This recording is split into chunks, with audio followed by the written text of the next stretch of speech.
Hey, what's going on? This is the Shark. I'm going to explain to you why the Shark is talking to you right now and not Jesse. Jesse is not here. Actually, I wanted to share this for a while now, and it was weird because during prep, it was like, man, the first thing that I want to help teach people about is what's going on right now. And then I don't know, it must have been ego or something. I keep pushing this off, but I want to share the top 3 things. And this is one of the reasons why I changed my view as far as like, if I ever prepped again, why I would need a coach. Because a coach would have caught these things like that. If I were Jesse and not the Shark, he would have caught these things and told the Shark not to do them. But anyway, so just let's jump right into it. The number one mistake that the Shark made during this last prep was too low calories.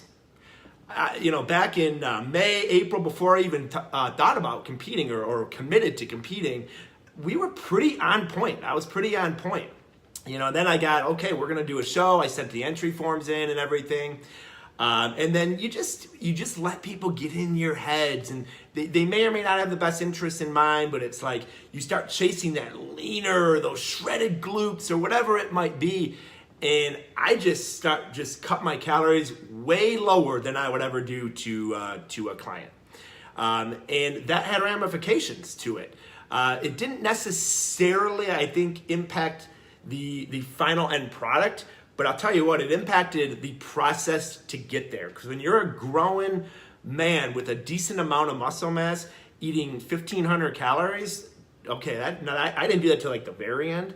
But that's just uncalled for. And all your body's gonna do is lower your non-exercise activity thermogenesis or your NEAT, and you're gonna feel like death. And there's gonna be some hormonal implications there as well. So that was probably the number one mistake that I made, and that led to the other 2 mistakes, which is super funny.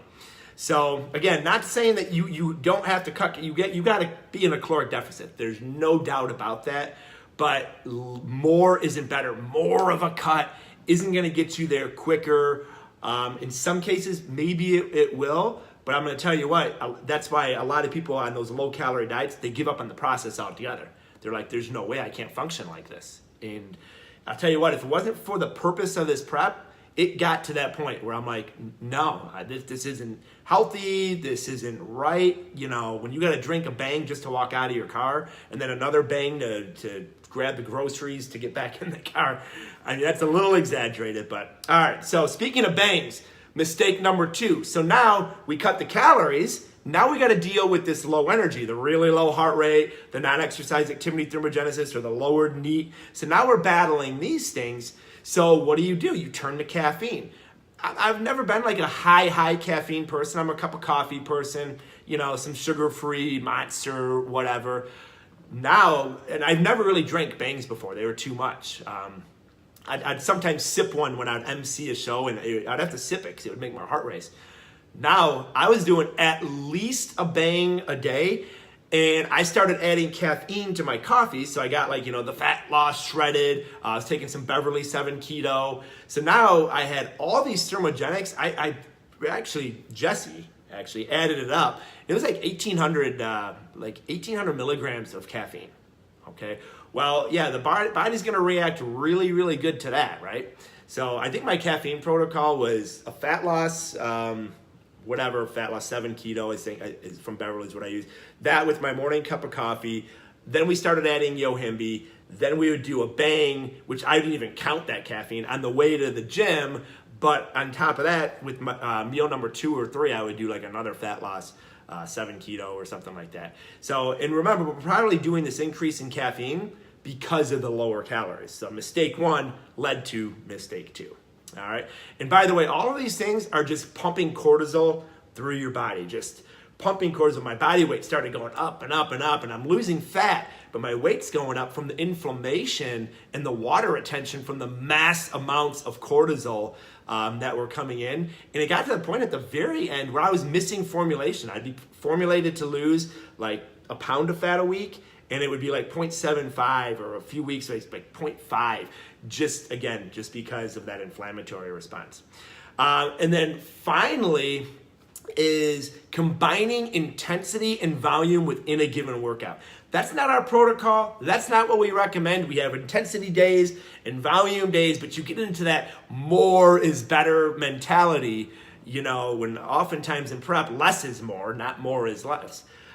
So I'd get in there and be like, I wanted to do everything I could. So I'd get in there and do some pump sets, even though it's power day, or it'd be power day, and I'd finish off with some descending reps, got to feel the pump and all that. And look, now is not the point, now is not the time, those last few weeks of prep, that isn't the time to be going necessarily ape ham in the gym on top of everything else that you have going on. Intensity and volume, again, they really never mix regardless of what phase of your training you're in. It's kind of a recipe for overtraining or injury. So anyway, those, and then of course you have more cortisol getting pumped through your system from that. Generally in a workout, you want to keep them to about 45 minutes to an hour because of the way your cortisol rhythms react with your catecholamines, norepinephrine and epinephrine. Well, it got to the point where I'd be in the gym for like an hour and a half, and it's like, that is not me. I've never been in the gym an hour and a half. And it's not like talking or stuff. It would be like actual training. So those were the top 3 mistakes. Mistake number 2 and 3, I think, probably was caused more so by mistake 1. So when you start getting into that really low calorie spiral, it's going to set you up for a tough journey. So if I had it all to do over, I probably would have talked to this guy more, Coach Jesse at your service. I probably would have talked to someone that has their head on straight to guide you, because it's like when you're guiding others as a coach, you're not emotionally attached. You're not looking in the mirror and being like, ooh, do I look good? Do I not look good? I looked more shredded yesterday, but then this picture here, I've got better lighting, and all that stuff that's going through your head. And it's very easy for people when they're going alone to just start taking drastic measures. And like Ed Sanders says, leave crazy on the bus. I didn't do that with the low calorie dieting. So hopefully you learn from this. And hey, if you want to maybe be humble a little bit and share your biggest mistake that you've ever made during your prep, I would love to hear that, help validate me that I'm maybe not the only one. And I'm sure other people have made the same mistakes. But yeah, so those are the top 3. Don't make them, okay? And if you've never had a coach before, I would consider at least someone to consult with so that you don't get into that mindset and make those same mistakes. So awesome. Hopefully this provided some education for you. We are off to church and hope you have a great day. Awesome.